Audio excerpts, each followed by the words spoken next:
Olá, povo de Deus, quarta-feira da quinta semana da Páscoa, dia 5 de 2021. A nossa reflexão de hoje é a partir de Atos 15, de 1 a 6 e de João 15, de 1 a 8. O capítulo 15 de Atos é muito importante no esquema de Lucas e estaremos lendo hoje, quinta e sexta-feira. Sobre esta reunião em Jerusalém, muitos já a chamaram de Concílio de Jerusalém. Mas não se trata de uma reunião de todas as comunidades, como deveria ser um concílio, e sim somente de duas implicadas no momento: Jerusalém e Antioquia da Síria, de onde vinham Paulo e Barnabé. Estes dois estavam muito felizes na missão, causando a adesão de muitos pagãos ao cristianismo. Já sabemos que Paulo não tinha o costume de cobrar a circuncisão, costume de tradição judaica, aos pagãos. E então alguns homens, descendo da Judéia a Antioquia, puseram-se a ensinar aos irmãos o seguinte: se não vos circuncidais segundo o rito de Moisés, não podeis ser salvos. Originou-se então uma grande discussão de Paulo e Barnabé com eles. E resolveu-se que estes dois, com alguns outros irmãos, fossem tratar essa questão com os apóstolos e os anciãos em Jerusalém. Depois de terem sido acompanhados por alguns membros da comunidade, eles tomaram o caminho que atravessa a Fenícia e a Samaria. Contaram sobre a conversão dos pagãos, o que causou grande alegria entre todos os irmãos. Chegando a Jerusalém, eles foram recebidos pelos apóstolos e anciãos e contaram tudo o que Deus tinha feito por meio deles. Mas levantaram-se alguns que antes de ter abraçado a fé eram do partido dos fariseus, dizendo que era necessário circuncidar os pagãos e impor-lhes a observância da lei de Moisés. Reuniram-se então os apóstolos, os anciãos, todos implicados, para tratar desta questão. Essa reunião de Jerusalém vai estabelecer a unidade entre a missão de Paulo e a igreja de Jerusalém, que conservou a tradição dos apóstolos. Como destaca o padre Comblan, essa reunião situa a missão de Paulo em continuidade com a história de Israel, a história de Jesus, o envio dos 12, assim como a igreja de Jerusalém. Nela se configura de modo definitivo o fato fundamental que ocorreu com a vinda de Jesus. Deus abriu a porta da fé às nações. Graças a essa reunião de Jerusalém, consta que a missão de Paulo não é fundação de uma religião nova, mas o resultado final e a conclusão de toda a história de Israel. Lucas e Paulo divergem ao fazer a crônica dessa reunião. Infelizmente, aqui não dá para tratar dos detalhes dessa divergência.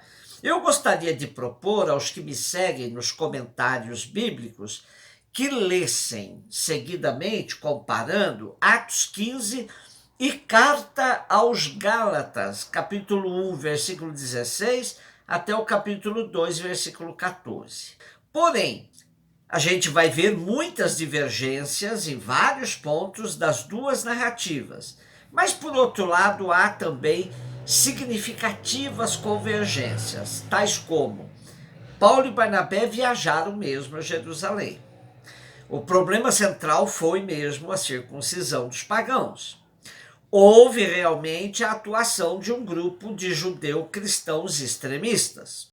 Paulo dá informações sobre a conversão dos gentios. Os responsáveis da igreja de Jerusalém rejeitam a obrigatoriedade da circuncisão aos pagãos e salvou-se a unidade da igreja. Amanhã e depois veremos melhor esses pontos presentes na ata dessa reunião. Porém, queremos já destacar a importância do método da igreja primitiva. Quando aparece algum problema, reúnem-se os implicados, dialogam e resolvem juntos a questão. Essa pedagogia é válida até hoje e inibe o clima de desconfiança, de fofoca que pode corroer a vida da comunidade, a vida da igreja. Se todas as nossas comunidades assumirem esse método para resolver suas crises, todo mundo cresce. E aí a unidade da igreja sai fortalecida. João 15, de 1 a 8. Como já vimos anteriormente, o quarto evangelho apresenta uma estrutura bem definida em 2 livros. Do capítulo 1, versículo 19, até o capítulo 12, versículo 50, temos o livro dos sinais de Jesus, onde por diversas vezes Jesus vai dizendo que sua hora ainda não chegou. Do capítulo 13, versículo 1, até o capítulo 20, versículo 31, temos o livro da glória de Jesus, onde se dá a exaltação de Jesus. E por fim, chegou sua hora. E temos aí a confirmação definitiva de que Jesus é verdadeiramente o Filho de Deus. Esse segundo livro, o da glória, começa no contexto da ceia derradeira, onde Jesus faz um longo discurso de despedida, que vai do capítulo 13 até o 17, versículo 26.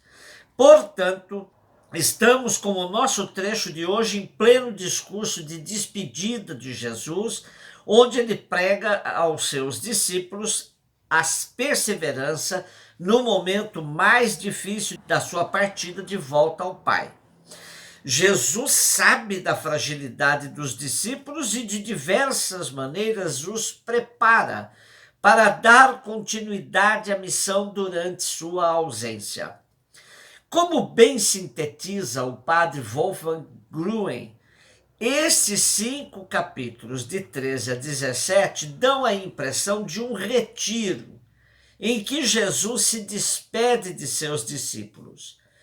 Após 3 anos de formação na convivência e na ação, é tempo de fazer um resumo que sirva, ao mesmo tempo, de avaliação, de reciclagem e preparação para os tempos difíceis que virão. A crise que aqui se anuncia é a que a comunidade de João estava vivendo naquele final do século I. Reduzida, acuada, rachada por problemas internos, mas certa de que o Senhor continuava presente e fortalecida por seu Espírito.